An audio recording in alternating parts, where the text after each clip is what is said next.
ಮಿತ್ರರೇ ನಮಸ್ಕಾರ. ಮಿತ್ರರೇ, ಒಬ್ಬ ಕಾಮಿಡಿಯನ್ಗೆ ದೇಶವನ್ನು ಕೊಟ್ಟರೆ ಏನಾಗುತ್ತೆ ಅನ್ನೋದಕ್ಕೆ ಉಕ್ರೇನ್ ಬೆಸ್ಟ್ ಎಕ್ಸಾಂಪಲ್. ಯಾಕೆಂದರೆ ಝೆಲೆನ್ಸ್ಕಿ ಈ ಹಿಂದೆ ಒಬ್ಬ ಕಾಮಿಡಿ ಶೋವನ್ನು ನಡೆಸುವಂತಹ ವ್ಯಕ್ತಿ ಆಗಿದ್ದ.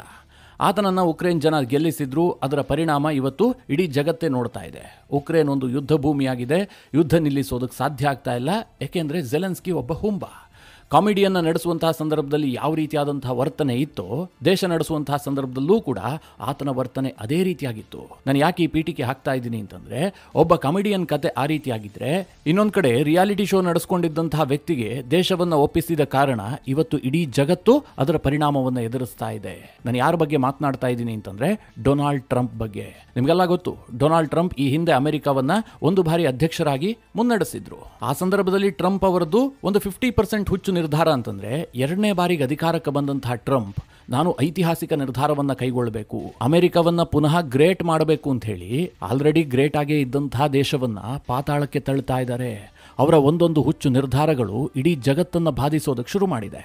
ಮಿತ್ರರೇ, ಇಷ್ಟು ದೊಡ್ಡ ಪೀಠಿಕೆ ಹಾಕೋದಕ್ಕೆ ಕಾರಣ, ಈ ಟ್ರಂಪ್ಗೆ ಇಷ್ಟು ದಿನ ಸಾಥ್ ಕೊಡ್ತಾ ಇದ್ದಿದ್ದು ವಿಶ್ವದ ನಂಬರ್ 1 ಶ್ರೀಮಂತ ಇಲಾನ್ ಮಾಸ್ಕ್. ಟ್ರಂಪ್ ಏನೇ ಮಾಡಿದ್ರು ಕೂಡ ಅವರ ಬೆನ್ನಿಗೆ ನಿಲ್ತಾ ಇದ್ರು. ಟ್ರಂಪ್ ಅವರ ಎಲ್ಲ ನಿರ್ಧಾರಗಳನ್ನು ಸ್ವಾಗತಿಸ್ತಾ ಇದ್ರು. ಟ್ರಂಪ್ ಅವರಿಗೆ ಡೈರೆಕ್ಟ್ ಮಾಡುವಂತಹ ಕೆಲಸವನ್ನ ಕೂಡ ಮಾಡ್ತಾ ಇದ್ರು. ಇವರಿಬ್ಬರ ಜೋಡಿಯನ್ನ ನೋಡಿ ಇಡೀ ವಿಶ್ವಕ್ಕೆ ಶಾಕ್ ಆಗಿತ್ತು. ಯಾಕೆ ಗೊತ್ತಾ? ಈ ಇಬ್ಬರು ವ್ಯಕ್ತಿಗಳಿಗೂ ಕೂಡ ಈಗೋ ಕೆಜಿ ಲೆಕ್ಕದಲ್ಲಿದೆ, ಸ್ವಲ್ಪ ಏನಿಲ್ಲ. ಈ ರೀತಿಯ ಅಹಂಭಾವ ಇರುವಂತಹ ಇಬ್ಬರು ನಾಯಕರು ಒಟ್ಟಿಗೆ ಹೇಗೆ ಕೆಲಸ ಮಾಡೋದಕ್ಕೆ ಸಾಧ್ಯ? ಇಷ್ಟೊಂದು ಒಗ್ಗಟ್ಟಿನಿಂದ ಹೀಗಂತ ಜಗತ್ತು ಮಾತನಾಡ್ಕೊಳ್ತಾ ಇತ್ತು. ಆದ್ರೆ ಮಿತ್ರರೇ, ಅದಾಗ್ಲೇ ಇಬ್ಬರು ನಾಯಕರು ಕೂಡ ಬೇರೆ ಬೇರೆ ಆಗಿದ್ದಾರೆ. ಈಗಿನ ಹಾಟ್ ಸುದ್ದಿ ಏನು ಕೇಳಿದ್ರೆ, ಇಲಾನ್ ಮಾಸ್ಕ್ ಟ್ರಂಪ್ ಅವರ ಇಡೀ ಟೀಮ್ ನಿಂದಲೇ ಹೊರ ನಡೆದಿದ್ದಾರೆ. ಟ್ರಂಪ್ ಅವರು ಈ ಬಾರಿ ಡೋಜೆ ಅನ್ನುವಂತಹ ಟೀಮ್ ಅನ್ನು ಹುಟ್ಟು ಹಾಕಿದ್ರು. ಅಮೆರಿಕದ ಅಧಿಕಾರದಲ್ಲಿ ಎಫಿಷಿಯನ್ಸಿಯನ್ನು ತರಬೇಕು, ಸರ್ಕಾರಿ ವೆಚ್ಚಕ್ಕೆ ಕಂಪ್ಲೀಟ್ ಬ್ರೇಕ್ ಹಾಕಬೇಕು ಅಂತ DOGE ಅನ್ನುವಂತಹ ಒಂದು ಟೀಮ್ ಅನ್ನು ಹುಟ್ಟು ಹಾಕಿದ್ರು. ಅದರ ನೇತೃತ್ವವನ್ನ ಇಲಾನ್ ಮಾಸ್ಕ್ ಅವರಿಗೆ ಕೊಡಲಾಗಿತ್ತು. ಆದ್ರೆ ಟ್ರಂಪ್ ಮತ್ತು ಇಲಾನ್ ಮಾಸ್ಕರ ಜೋಡಿ ಹೇಗಾಯ್ತು ಅಂತಂದ್ರೆ, ಒಂದೆತ್ತು ಏರಿಗೆಳೆದ್ರೆ ಇನ್ನೊಂದೆತ್ತು ನೀರಿಗೆಳಿತಾ ಇತ್ತು. ಹೀಗಾಗಿ ಇದು ಹೆಚ್ಚು ದಿನ ಮುಂದುವರೆದಿಲ್ಲ. ಕೇವಲ 130 ದಿನಕ್ಕೆ ಇಲಾನ್ ಮಾಸ್ಕ್ ಟ್ರಂಪ್ ಟೀಮ್ನಿಂದ ಹೊರಗೆ ಬಂದಿದ್ದಾರೆ. ಇದು ಜಾಗತಿಕವಾಗಿ ಸಾಕಷ್ಟು ಪರಿಣಾಮವನ್ನು ಬೀರುತ್ತೆ. ಹಾಗಾದ್ರೆ ಏನು ವ್ಯತ್ಯಾಸ ಆಯಿತು? ಟ್ರಂಪ್ ಮತ್ತು ಇಲಾನ್ ಮಾಸ್ಕ್ ನಡುವಿನ ಹಗ್ಗಜಗ್ಗಾಟಕ್ಕೆ ಏನು ಕಾರಣ? ಇಬ್ಬರ ನಡುವೆ ಏನಾದರೂ ದ್ವೇಷ ಬೆಳೆದಿದೆಯಾ?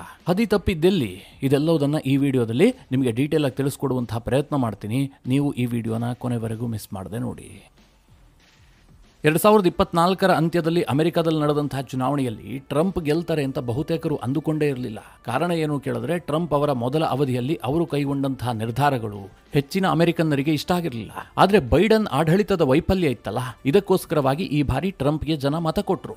ಕೇವಲ ಟ್ರಂಪ್ ಗೆಲುವಿಗೆ ಅದೊಂದೇ ಕಾರಣವಾಗಿ ಕೇಳಿದ್ರೆ ಖಂಡಿತವಾಗ್ಲೂ ಅಲ್ಲ. ಟ್ರಂಪ್ ಈ ಬಾರಿ ಅಭೂತಪೂರ್ವವಾದಂತಹ ಜಯ ಗಳಿಸಿದರೆ ಅಂತಂದ್ರೆ ಅದರಲ್ಲಿ ಬಿಗ್ ರೋಲ್ ಅನ್ನು ನಿಭಾಯಿಸಿದ್ದು ಇಲಾನ್ ಮಾಸ್ಕ್, ಜಗತ್ತಿನ ನಂಬರ್ 1 ಶ್ರೀಮಂತ. ಟ್ರಂಪ್ ಪರವಾಗಿ ಅವರು ಪ್ರಚಾರ ಮಾಡಿದ್ರು, ಟ್ರಂಪ್ ಪರವಾಗಿ ಸಾಕಷ್ಟು ಓಡಾಡಿದ್ರು, ಸೋಷಿಯಲ್ ಮೀಡಿಯಾದಲ್ಲಿ ಕ್ಯಾಂಪೇನ್ಗಳನ್ನು ಮಾಡಿದ್ರು. ಅಮೆರಿಕದ ದೈತ್ಯ ಬಿಸ್ನೆಸ್ ಮೆನ್ಗಳೆಲ್ಲರೂ ಕೂಡ ಟ್ರಂಪ್ ವಿರುದ್ಧವಾಗಿದ್ರು. ಇಲಾನ್ ಮಾಸ್ಕ್ ಮಾತ್ರ ತಲೆ ಕೆಡಿಸಿಕೊಂಡಿರಲಿಲ್ಲ, ಟ್ರಂಪ್ ಅನ್ನ ಬೆಂಬಲಿಸಿದ್ರು. ಕೇವಲ ಬೆಂಬಲ ಮಾತ್ರ ಕೊಟ್ಟಿರಲಿಲ್ಲ, ಬರೋಬ್ಬರಿ $250 ಮಿಲಿಯನ್ ಹಣವನ್ನ ಟ್ರಂಪ್ ಅವರ ಕ್ಯಾಂಪೇನ್ಗೆ ಕೊಟ್ಟಿದ್ರು. $250 ಮಿಲಿಯನ್ ಹಣ ಅಂತಂದ್ರೆ ಭಾರತದ ರೂಪಾಯಲ್ಲಿ ಜಸ್ಟ್ 212 ಕೋಟಿ. ಟ್ರಂಪ್ ಅವರ ಪ್ರಚಾರಕ್ಕೆ ಇಲಾನ್ ಮಾಸ್ಕ್ ಕೊಟ್ಟಂತಹ ದೇಣಿಗೆ. ಅಷ್ಟರ ಮಟ್ಟಿಗೆ ಟ್ರಂಪ್ ಅವರನ್ನ ಬೆಂಬಲಿಸಿದ್ರು. ಟ್ರಂಪ್ ಕೂಡ ಇಲಾನ್ ಮಾಸ್ಕ್ಗೆ ನಿರಾಸೆಯನ್ನೇನು ಮಾಡಿರಲಿಲ್ಲ. ಅಮೆರಿಕದಲ್ಲಿ ಮೊಟ್ಟ ಮೊದಲ ಬಾರಿಗೆ ಡೋಜೆ ಅನ್ನುವಂತಹ ಒಂದು ಟೀಮ್ ಅನ್ನು ಹುಟ್ಟು ಹಾಕಿದ್ರು. ಅದರ ಕೆಲಸ ಏನು ಕೇಳಿದ್ರೆ, ಅಮೆರಿಕದ ಸರ್ಕಾರಿ ಅಧಿಕಾರಿಗಳಲ್ಲಿ ಎಫಿಷಿಯನ್ಸಿಯನ್ನು ತರುವಂತದ್ದು. ಅಮೆರಿಕದಲ್ಲಿ ಹೆಚ್ಚಿನ ಅಧಿಕಾರಿಗಳಿದ್ದಾರೆ, ಆದರೆ ಅವರು ಕಡಿಮೆ ಕೆಲಸ ಮಾಡ್ತಾ ಇದ್ದಾರೆ. ಇದರಿಂದ ಸರ್ಕಾರಕ್ಕೆ ಹೊರೆ ಆಗ್ತಾ ಇದೆ. ಸರ್ಕಾರದ ವೆಚ್ಚಕ್ಕೆ ಬ್ರೇಕ್ ಹಾಕಬೇಕು, ಅನಗತ್ಯವಾಗಿ ಕೆಲವರಿಗೆ ಸಂಬಳ ಕೊಡಬೇಕಾದಂತಹ ಅನಿವಾರ್ಯತೆ ಸೃಷ್ಟಿಯಾಗಿದೆ. ಅಂತಹ ಅಧಿಕಾರಿಗಳನ್ನೆಲ್ಲ ಕಿತ್ತಾಕ್ಬಿಟ್ಟು ಅಮೆರಿಕದ ಸರ್ಕಾರಿ ವೆಚ್ಚವನ್ನು ಕಡಿಮೆ ಮಾಡಬೇಕು, ಎಫಿಷಿಯನ್ಸಿಯನ್ನು ತರಬೇಕು ಅಂತೇಳಿ ಈ ಡೋಜೆ ಟೀಮ್ ಅನ್ನ ರಚಿಸಲಾಗಿತ್ತು. ಆರಂಭದಲ್ಲಿ ಇದರಲ್ಲಿ ವಿವೇಕ್ ರಾಮಸ್ವಾಮಿ ಕೂಡ ಇದ್ರು. ವಿವೇಕ್ ರಾಮಸ್ವಾಮಿ ಜೊತೆಗೆ ಇಲಾನ್ ಮಾಸ್ಕ್ ಇಬ್ಬರಿಗೂ ಕೂಡ ಜವಾಬ್ದಾರಿಯನ್ನು ಕೊಡಲಾಗಿತ್ತು. ಆದರೆ ಮಿತ್ರರೇ, ಯಾವಾಗ ಇಲಾನ್ ಮಾಸ್ಕ್ ಇದ್ದಾರೆ ಅಂತ ಗೊತ್ತಾಯ್ತು, ವಿವೇಕ್ ರಾಮಸ್ವಾಮಿ ಕೈ ತೊಳೆದುಕೊಂಡ್ರು. ನನಗೆ ಇದರಲ್ಲಿ ಕೆಲಸ ಮಾಡೋದಕ್ಕೆ ಸಾಧ್ಯ ಇಲ್ಲ ಅಂತ ಅವರು ಬಿಟ್ಟೋದ್ರು. ಆಗ ಕೆಲವರು ಹೇಳಿದ್ರು, ರಾಮಸ್ವಾಮಿಗೆ ಬದುಕುವ ಕಲೆ ಗೊತ್ತಿಲ್ಲ. ಟ್ರಂಪ್ ಅಂತಹ ಜವಾಬ್ದಾರಿಯನ್ನು ಕೊಟ್ಟಂತಹ ಸಂದರ್ಭದಲ್ಲಿ ರಾಮಸ್ವಾಮಿ ಹೆಸರು ಮಾಡಬಹುದಿತ್ತು, ಮುಂದೆ ಅಧ್ಯಕ್ಷರಾಗುವಂತಹ ಅವಕಾಶ ಇತ್ತು ಅಂತ. ಮಿತ್ರರೇ, ರಾಮಸ್ವಾಮಿ ಸಿಕ್ಕಾಪಟ್ಟೆ ಬುದ್ಧಿವಂತ. ಟ್ರಂಪ್ ಜೊತೆ ಹೀಗೆಲ್ಲ ಕೆಲಸ ಮಾಡೋದಕ್ಕೆ ಆಗೋದಿಲ್ಲ ಅಂತ ರಾಮಸ್ವಾಮಿ ತುಂಬಾ ಚೆನ್ನಾಗಿ ಗೊತ್ತಿತ್ತು. ಯಾಕೆ ಈ ಮಾತನ್ನ ಹೇಳ್ತಾ ಇದ್ದೀನಿ ಅಂತಂದ್ರೆ, ಈ ಹಿಂದೆ ಟ್ರಂಪ್ ಅಧಿಕಾರವನ್ನ ನಡೆಸಿದ್ರಲ್ಲ, ಯಾವುದೇ ಅಧಿಕಾರಿಯೂ ಕೂಡ 1 ವರ್ಷ ಕೂಡ ಬಾಳ್ತಾ ಇರಲಿಲ್ಲ. 1 ವರ್ಷಕ್ಕೆ ಒಂದು ಡಿಪಾರ್ಟ್ಮೆಂಟ್ಗೆ 3-4 ಸಾರಿ ಅಧಿಕಾರಿಗಳನ್ನ ಚೇಂಜ್ ಮಾಡ್ತಾ ಇದ್ದಂತಹ ವ್ಯಕ್ತಿ ಟ್ರಂಪ್. ಆದ್ರೂ ಟ್ರಂಪ್ ಕೊಟ್ಟಂತಹ ಜವಾಬ್ದಾರಿಯನ್ನ ಇಲಾನ್ ಮಾಸ್ಕ್ ಒಪ್ಕೊಂಡಿದ್ರು. ಇಲಾನ್ ಮಾಸ್ಕ್ರನ್ನ ಟ್ರಂಪ್ ಏನಂತ ಕರೀತಾ ಇದ್ರು ಅಂತಂದ್ರೆ, ವಿಷನರಿ ಲೀಡರ್ ಅಂತ. ಅದೇ ರೀತಿಯಾಗಿ ಇಲಾನ್ ಮಾಸ್ಕ್ ಟ್ರಂಪ್ಗೆ ಬೆಸ್ಟ್ ಫ್ರೆಂಡ್ ಅಂತ ಕರೀತಾ ಇದ್ರು. ಇಬ್ಬರ ನಡುವೆ ಏಜ್ ಗ್ಯಾಪ್ ಸಿಕ್ಕಾಪಟ್ಟೆ ಇತ್ತು. ಆದ್ರೂ ಸಹ ಇಬ್ರೋ ಅಂತ ಕರೆದುಕೊಳ್ಳುವ ಹಂತದ ಫ್ರೆಂಡ್ ಆಗಿದ್ರು. ಟ್ರಂಪ್ ಮಾಸ್ಕ್ಗೆ ಯಾಕೆ ಆ ಜವಾಬ್ದಾರಿ ಕೊಟ್ಟಿದ್ರು ಅಂತಂದ್ರೆ, ಇಲಾನ್ ಮಾಸ್ಕ್ ಟ್ವಿಟರ್ ಅನ್ನ ಖರೀದಿ ಮಾಡಿದ್ರಲ್ಲ, ಅವರು ಒಂದಷ್ಟು ನಿರ್ಧಾರಗಳನ್ನ ಕೈಗೊಳ್ತಾರೆ. ಈ ಟ್ವಿಟರ್ ನಲ್ಲಿ ಸಾಕಷ್ಟು ಬದಲಾವಣೆಯನ್ನ ತರ್ತಾರೆ. ಮೊದಲಿಗೆ ಟ್ವಿಟರ್ ಲೋಗೋವನ್ನೇ ಚೇಂಜ್ ಮಾಡಿದ್ರು, ಹಕ್ಕಿ ಚಿತ್ರವನ್ನ ತೆಗೆದುಹಾಕಿ ಎಕ್ಸ್ ಸಿಂಬಲ್ ಅನ್ನ ಹಾಕಿದ್ರು. ಅನಂತರ ಟ್ವಿಟರ್ ನಲ್ಲಿ ಕೆಲಸ ಮಾಡ್ತಾ ಇದ್ದಂತಹ 80% ಸಿಬ್ಬಂದಿಗಳನ್ನ ಕಿತ್ತೊಗೆದ್ರು. ಅಷ್ಟೇ ಅಲ್ಲ ಮಿತ್ರರೇ, ಕೇವಲ 20% ಸಿಬ್ಬಂದಿಗಳಲ್ಲೇ ಎಕ್ಸ್ ನ ಪೂರ್ಣ ವಹಿವಾಟನ್ನ ನೋಡ್ಕೊಳ್ಳೋದಕ್ಕೆ ಶುರು ಮಾಡಿದ್ರು.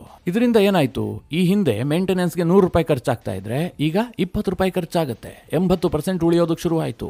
ಇಲಾನ್ ಮಾಸ್ಕ್ ಈ ಮಾಡೆಲ್ ಅನ್ನ ಟ್ರಂಪ್ ಅವರಿಗೂ ಕೂಡ ಹೇಳಿದ್ರು, ನಾನು ಎಕ್ಸ್ ನಲ್ಲಿ ಇಂತಹ ಎಕ್ಸ್ಪೆರಿಮೆಂಟ್ ಮಾಡಿದ್ದೀನಿ ಅಂತ. ಟ್ರಂಪ್ ಅವರಿಗೆ ಇದು ಬಹಳ ಖುಷಿ ಕೊಟ್ಟಿತ್ತು. ಅಮೆರಿಕದಲ್ಲೂ ಕೂಡ ಸಿಕ್ಕಾಪಟ್ಟೆ ಅಧಿಕಾರಿಗಳಿದ್ದಾರೆ, ಅವ್ರನ್ನೆಲ್ಲ ಸ್ಯಾಕ್ ಮಾಡಿಬಿಟ್ಟು ಅಮೆರಿಕದ ಸರ್ಕಾರಿ ವೆಚ್ಚವನ್ನ ಕಡಿಮೆ ಮಾಡಬೇಕು ಅಂತ ಟ್ರಂಪ್ ನಿರ್ಧಾರ ಮಾಡಿದ್ರು. ಆ ಜವಾಬ್ದಾರಿಯನ್ನ ಇಲಾನ್ ಮಾಸ್ಕ್ ಅವರ ಹೆಗಲಿಗೆ ವಹಿಸಲಾಗಿತ್ತು. ಆದ್ರೆ ಮಿತ್ರರೇ, ಬಿಸ್ನೆಸ್ ನಡೆಸುವಂತಹದ್ದೇ ಬೇರೆ, ಸರ್ಕಾರ ನಡೆಸುವಂತಹದ್ದೇ ಬೇರೆ.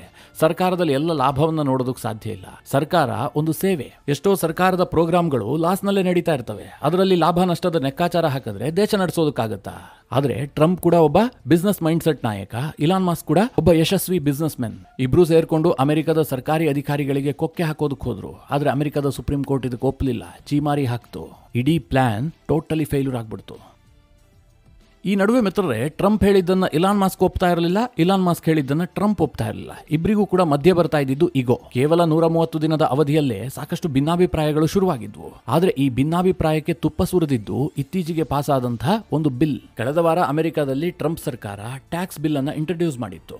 ಇದು ಸಾಕಷ್ಟು ವಿವಾದವನ್ನು ಹುಟ್ಟು ಹಾಕಿತ್ತು. ಅನೇಕ ಆರ್ಥಿಕ ತಜ್ಞರಿಗೆ ಇದು ಇಷ್ಟ ಆಗಿರಲಿಲ್ಲ. ಸ್ವತಃ ಇಲಾನ್ ಮಾಸ್ಕ್ಗೂ ಕೂಡ ಇದು ಇಷ್ಟ ಆಗಿರಲಿಲ್ಲ.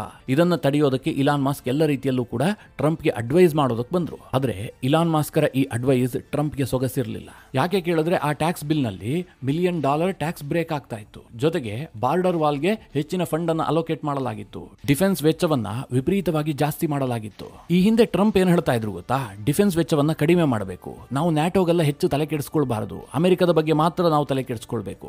ಈಗೇನು ನಾವು $850 ರಿಂದ $900 ಬಿಲಿಯನ್ ಹಣವನ್ನ ಡಿಫೆನ್ಸ್ ಬಜೆಟ್ ಮೀಸಲಿಡ್ತಾ ಇದೀವಿ, ಇದನ್ನ $500 ರಿಂದ $600 ಬಿಲಿಯನ್ ಗೆ ಇಳಿಸಬೇಕು ಅಂತ ಟ್ರಂಪ್ ಹೇಳ್ತಾ ಇದ್ರು. ಆದ್ರೆ ಹೊಸ ಪಾಲಿಸಿಯನ್ನ ತಂದು ಡಿಫೆನ್ಸ್ ಬಜೆಟ್ ಅನ್ನ ಇನ್ನಷ್ಟು ಜಾಸ್ತಿ ಮಾಡಿದ್ರು. ಇದು ಇಲಾನ್ ಮಾಸ್ಕ್ಗೆ ಇಷ್ಟ ಆಗಿಲ್ಲ. ಓವರ್ ಆಲ್ ಆಗಿ ಈ ಟ್ರಂಪ್ ತಂದಂತಹ ಟ್ಯಾಕ್ಸ್ ಬಿಲ್ ನಿಂದಾಗಿ ಅಮೆರಿಕದ ಫೆಡರಲ್ ಡಿಫಿಸಿಟ್ ಜಾಸ್ತಿ ಆಗೋದಕ್ಕೆ ಶುರುವಾಯಿತು. ಈ ಫೆಡರಲ್ ಡಿಫಿಸಿಟ್ ಜಾಸ್ತಿ ಆಗೋದು ಅಂತಂದ್ರೆ ಸರ್ಕಾರದ ಆದಾಯಕ್ಕಿಂತಲೂ ಕೂಡ ಸರ್ಕಾರದ ಖರ್ಚು ಜಾಸ್ತಿ ಆಗುವಂತದ್ದು. ಸದ್ಯ ಅಮೆರಿಕ $1.83 ಟ್ರಿಲಿಯನ್ ಫೆಡರಲ್ ಡಿಫಿಸಿಟ್ ಅನ್ನು ಹೊಂದಿತ್ತು. ಹೊಸ ಬಿಲ್ ನಿಂದಾಗಿ ಅಡಿಷನಲ್ ಆಗಿ $600 billion federal deficit extra add ಆಯ್ತು. ಇದನ್ನ ಇಲಾನ್ ಮಾಸ್ಕ್ ತೀವ್ರವಾಗಿ ವಿರೋಧಿಸಿದ್ರು. ಆದ್ರೆ ಈ ಟ್ಯಾಕ್ಸ್ ಬಿಲ್ ಬಗ್ಗೆ ಟ್ರಂಪ್ ಸೋಷಿಯಲ್ ಮೀಡಿಯಾದಲ್ಲಿ ಪೋಸ್ಟ್ ಮಾಡಿ ಈ ಬಿಲ್ ಗ್ರೇಟ್ ಮತ್ತು ಬ್ಯೂಟಿಫುಲ್ ಅಂತ ಕೊಂಡಾಡೋದು. ಆದ್ರೆ ಇಲಾನ್ ಮಾಸ್ಕ್ ಮಾತ್ರ ಈ ಬಗ್ಗೆ ಟ್ವೀಟ್ ಮಾಡಿ, ಇದು ಒಂದು ಗ್ರೇಟ್ ಆಗಿರಬಹುದು ಅಥವಾ ಬ್ಯೂಟಿಫುಲ್ ಆಗಿರಬಹುದು, ಎರಡೂ ಕೂಡ ಆಗೋದಕ್ಕೆ ಸಾಧ್ಯ ಇಲ್ಲ ಅಂತ ಟ್ರಂಪ್ ಅವರಿಗೆ ಟಾಂಟ್ ಕೊಟ್ಟಿದ್ರು. ಅಲ್ಲಿಂದಲೂ ಕೂಡ ಮಾಧ್ಯಮಗಳಲ್ಲಿ ಚರ್ಚೆ ಆರಂಭಗೊಂಡಿತ್ತು, ಇಲಾನ್ ಮಾಸ್ಕ್ ಮತ್ತು ಟ್ರಂಪ್ ಜೋಡಿಯಲ್ಲಿ ಬಿರುಕು ಮೂಡಿದೆ ಅಂತ. ಅದು ಇವತ್ತು ಸತ್ಯ ಆಗಿದೆ. ಇಲಾನ್ ಮಾಸ್ಕ್ ಈಗಾಗಲೇ ಡೋಜೆಯಿಂದ ಹೊರಗೆ ನಡೆದಿದ್ದಾರೆ, ಜೊತೆಗೆ ರಾಜಕೀಯದಿಂದಲೂ ಕೂಡ ದೂರಾಗಿದ್ದಾರೆ.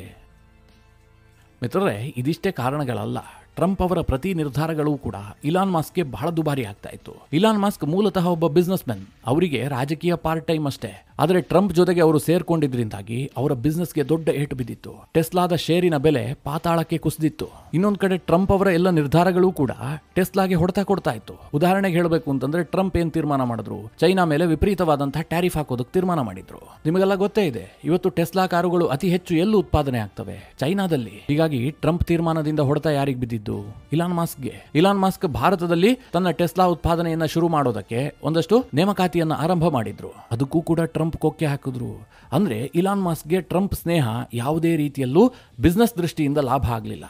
ಕೇವಲ ಇಲಾನ್ ಮಾಸ್ಕ್ಗೆ ಲಾಭ ಆಗಿದ್ದೇನು ಕೇಳಿದ್ರೆ, ವೈಟ್ ಹೌಸ್ನ ಎಂಟ್ರಿ. ವೈಟ್ ಹೌಸ್ನಲ್ಲಿ ಟ್ರಂಪ್ನ ಜೊತೆಗೆ ಭಾಗಿಯಾಗಬಹುದಾಗಿತ್ತು. ದೊಡ್ಡ ದೊಡ್ಡ ನಾಯಕರು ಬಂದಂತಹ ಸಂದರ್ಭದಲ್ಲಿ ಪಕ್ಕದಲ್ಲಿ ನಿಂತ್ಕೊಬಹುದಿತ್ತು. ಅದನ್ನು ಬಿಟ್ಟರೆ ಇಲಾನ್ ಮಾಸ್ಕ್ಗೆ ಯಾವುದೇ ರೀತಿಯಲ್ಲೂ ಲಾಭ ಆಗಿರಲಿಲ್ಲ. ಹೀಗಾಗಿ ಮಾಸ್ಕ್ ಮತ್ತು ಟ್ರಂಪ್ ಜೋಡಿ ಒಂದಲ್ಲ ಒಂದು ದಿನದಲ್ಲಿ ಬ್ರೇಕ್ ಆಗುತ್ತೆ ಅಂತ ಎಲ್ಲರೂ ನಿರೀಕ್ಷೆ ಮಾಡಿದ್ರು. ಆದರೆ ಇಷ್ಟು ಬೇಗ ಆಗತ್ತೆ ಅಂತ ಬಹುತೇಕರು ನಿರೀಕ್ಷೆ ಮಾಡಿರಲಿಲ್ಲ. ಮಿತ್ರರೇ, ಟ್ರಂಪ್ ಈ ಹಿಂದೆ ರಿಯಾಲಿಟಿ ಶೋ ಅನ್ನು ನಡೆಸ್ತಾ ಇದ್ದಂತಹ ಮನುಷ್ಯ. ದಿ ಅಪ್ರೆಂಟಿಸ್ ಅನ್ನುವಂತಹ ರಿಯಾಲಿಟಿ ಶೋ ಬರ್ತಾ ಇತ್ತು. ಸಿಕ್ಕಾಪಟ್ಟೆ ಫೇಮಸ್ ಆಗಿತ್ತು, ಸಿಕ್ಕಾಪಟ್ಟೆ ರೇಟಿಂಗ್ ಕೂಡ ಇತ್ತು. 2004 ವೇಳೆಯಲ್ಲಿ NBCಯಲ್ಲಿ ಈ ಶೋ ಪ್ರಸಾರವಾಗ್ತಾ ಇತ್ತು. ಆಗ ಟ್ರಂಪ್ ಅವರ ಫೇಮಸ್ ಡೈಲಾಗ್ ಏನ್ ಗೊತ್ತಾ, ಯು ಆರ್ ಫೈರ್ಡ್ ಅಂತ. ಆನಂತರ ಟ್ರಂಪ್ ರಾಜಕೀಯಕ್ಕೆ ಬಂದ ಬಳಿಕವೂ ಕೂಡ ಅದನ್ನೇ ಮುಂದುವರಿಸಿದ್ರು. ಅದೇ ರೀತಿಯಾದಂತಹ ಧೋರಣೆಯನ್ನ ಈಗಲೂ ಕೂಡ ಅಳವಡಿಸಿಕೊಳ್ತಾ ಇದ್ದಾರೆ. ಅಂದ್ರೆ ಅವರ ಮನಸ್ಥಿತಿ ಈಗಲೂ ಕೂಡ ರಿಯಾಲಿಟಿ ಶೋ ನಡೆಸುವಂತಹದ್ದೇ ಆಗಿದೆ. ನೀವೇ ಯೋಚನೆ ಮಾಡಿ, ಒಂದು ದಿನ ಟ್ರಂಪ್ ಹೇಳ್ತಾರೆ 10% ಟ್ಯಾರಿಫ್ ಅಂತ, ಮಾರನೇ ದಿನ ಹೇಳ್ತಾರೆ 20% ಅಂತ, ಅದ್ರ ಮಾರನೇ ದಿನ ಹೇಳ್ತಾರೆ 50%, ಮತ್ತೆ ಕೆಲವೇ ಕ್ಷಣಗಳಲ್ಲಿ ಹೇಳ್ತಾರೆ 200%. ನೀವು ನಿಮ್ ಪಕ್ಕದ ಮನೆಯವ್ರ ಜೊತೆ ಜಗಳ ಮಾಡೋದಾದ್ರೂ ಕೂಡ ಇನ್ನೊಂದ್ ಸ್ವಲ್ಪ ಡಿಗ್ನಿಫೈಡ್ ಆಗಿ ಜಗಳ ಮಾಡ್ತೀರಿ. ಆದ್ರೆ ವಿಶ್ವದ ಹಿರಿಯಣ್ಣ ಅಮೆರಿಕ, ಅಂತಹ ಅಮೆರಿಕದ ಅಧ್ಯಕ್ಷ ತೀರಾ ಚೀಪ್ ಲೆವೆಲ್ ನಲ್ಲಿ ವ್ಯವಹರಿಸೋದಕ್ಕೆ ಶುರು ಮಾಡಿದ್ರು. ಒಂದು ರಿಯಾಲಿಟಿ ಶೋ ನಲ್ಲಿ TRPಗೋಸ್ಕರವಾಗಿ ಯಾವ ರೀತಿಯಾಗಿ ನಿರ್ಧಾರವನ್ನ ಕೈಗೊಳ್ಳಲಾಗುತ್ತೋ ಅದೇ ರೀತಿಯಾಗಿ ಅಮೆರಿಕವನ್ನು ನಡೆಸೋದಕ್ಕೆ ಶುರು ಮಾಡಿದ್ದಾರೆ. ಇದು ಈಗ ಅಮೆರಿಕವನ್ನ ಪಾತಾಳಕ್ಕೆ ತಳ್ತಾ ಇದೆ. ಉದಾಹರಣೆಗೆ ಹೇಳ್ತೀನಿ, ಇತ್ತೀಚೆಗೆ ಆಪಲ್ ಕಂಪನಿಯ ಸಿಇಒಗೆ ಟ್ರಂಪ್ ಏನ್ ಹೇಳಿದ್ರು, ನೀನು ಆಪಲ್ ಫೋನ್ ಅನ್ನ ಭಾರತದಲ್ಲಿ ತಯಾರು ಮಾಡೋದು ನನಗೆ ಇಷ್ಟ ಇಲ್ಲ, ನೀನು ಅಮೆರಿಕದಲ್ಲೇ ತಯಾರು ಮಾಡಬೇಕು ಅಂತ.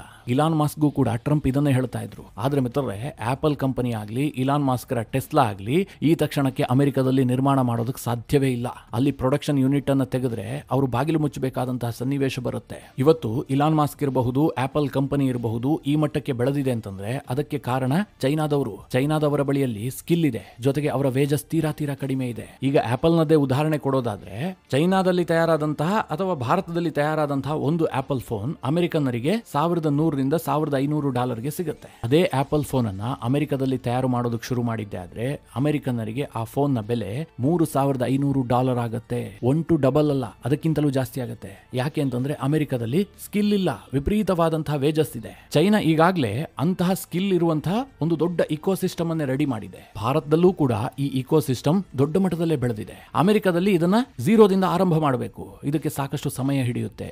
ಏನೇ ಸ್ಕಿಲ್ ಅನ್ನ ಡೆವಲಪ್ ಮಾಡಿದ್ರೂ ಕೂಡ ಅಮೆರಿಕದಲ್ಲಿ ವೇಜಸ್ ಅನ್ನ ಕಡಿಮೆ ಮಾಡೋದಕ್ಕೆ ಸಾಧ್ಯ ಇಲ್ಲ. ಹೀಗಾಗಿ ಇಲಾನ್ ಮಾಸ್ಕ್ ಇರಬಹುದು, ಟೀಮ್ ಕುಕ್ಗೆ ಇರಬಹುದು, ಎಲ್ಲರಿಗೂ ಸಹ ಟ್ರಂಪ್ ಹೇಳುವಂತಹದ್ದು ಸೊಗಸ್ತಾ ಇಲ್ಲ. ಈ ಟ್ರಂಪ್ ಮಾತು ಕೇಳಿದ್ರೆ ನಮ್ಮ ಕಂಪನಿ ಮುಚ್ಚಬೇಕು ಅಂತ ಅವ್ರಿಗೆ ಅನಿಸ್ತಾ ಇದೆ. ಟ್ರಂಪ್ ಇವತ್ತಿರ್ತಾರೆ, ನಾಳೆ ಹೋಗ್ತಾರೆ. ಅವರ ಅಧಿಕಾರಾವಧಿ ಕೇವಲ ಇನ್ನು 3.5 ವರ್ಷಗಳು ಮಾತ್ರ. ಸದ್ಯ ಮಿತ್ರರೇ, ಇಲಾನ್ ಮಾಸ್ಕ್ ಮತ್ತು ಟ್ರಂಪ್ ನಡುವೆ ಏನು ಬ್ರೇಕ್ ಆಗಿದೆಯಲ್ಲ, ಭಿನ್ನಾಭಿಪ್ರಾಯ ಬಂದಿರುವಂತಹದ್ದು ಜಾಗತಿಕ ಮಟ್ಟದಲ್ಲಿ ಪರಿಣಾಮ ಬೀರುತ್ತೆ. ಟ್ರಂಪ್ ಅವರ ಎಲ್ಲ ನಿರ್ಧಾರದ ದೊಡ್ಡ ಶಕ್ತಿ ಅಂತಂದ್ರೆ ಅದು ಇಲಾನ್ ಮಾಸ್ಕ್. ಆದ್ರೀಗ ಅದೇ ಇಲಾನ್ ಮಾಸ್ಕ್ ಟ್ರಂಪ್ ವಿರುದ್ಧವಾಗಿ ನಿಂತ್ಕೊಳ್ತಾರೆ, ಅವರು ದೂರ ಸರಿತಾರೆ. ಇದು ಟ್ರಂಪ್ ನಿರ್ಧಾರದ ಮೇಲೂ ಕೂಡ ದೊಡ್ಡ ಮಟ್ಟದಲ್ಲಿ ಪರಿಣಾಮ ಬೀರುತ್ತೆ, ಜಾಗತಿಕ ಮಟ್ಟದಲ್ಲೂ ಕೂಡ ಇದರ ಪರಿಣಾಮ ಬೀರುತ್ತೆ. ನನಗನ್ಸುತ್ತೆ ಭಾರತೀಯರಿಗೂ ಕೂಡ ಇದರಿಂದ ಸ್ವಲ್ಪ ಅಡ್ವಾಂಟೇಜ್ ಇದೆ ಅಂತ. ಮಿತ್ರರೇ, ಈ ಬಗ್ಗೆ ನಿಮ್ಮ ಅನಿಸಿಕೆ ಅಭಿಪ್ರಾಯಗಳೇನು ಕಮೆಂಟ್ ಮಾಡುವ ಮೂಲಕ ನಮಗೆ ತಿಳಿಸಿ. ಹಾಗೆ ನಿಮಗೆ ಈ ವಿಡಿಯೋ ಇಷ್ಟವಾದರೆ ಲೈಕ್ ಮಾಡಿ, ಜೊತೆಗೆ ನೀವಿನ್ನೂ ನಿಮ್ಮ ನೆಚ್ಚಿನ ಸಂಸ್ಕಾರ ಸೌರಭ ಯೂಟ್ಯೂಬ್ ಚಾನಲ್ನ ಸಬ್ಸ್ಕ್ರೈಬ್ ಮಾಡಿಲ್ಲ ಅಂತಾದರೆ ಈ ಕೂಡಲೇ ಸಬ್ಸ್ಕ್ರೈಬ್ ಮಾಡಿ ಮುಂದಿನ ಎಲ್ಲ ಅಪ್ಡೇಟ್ಗಳ ನೋಟಿಫಿಕೇಶನ್ಗಾಗಿ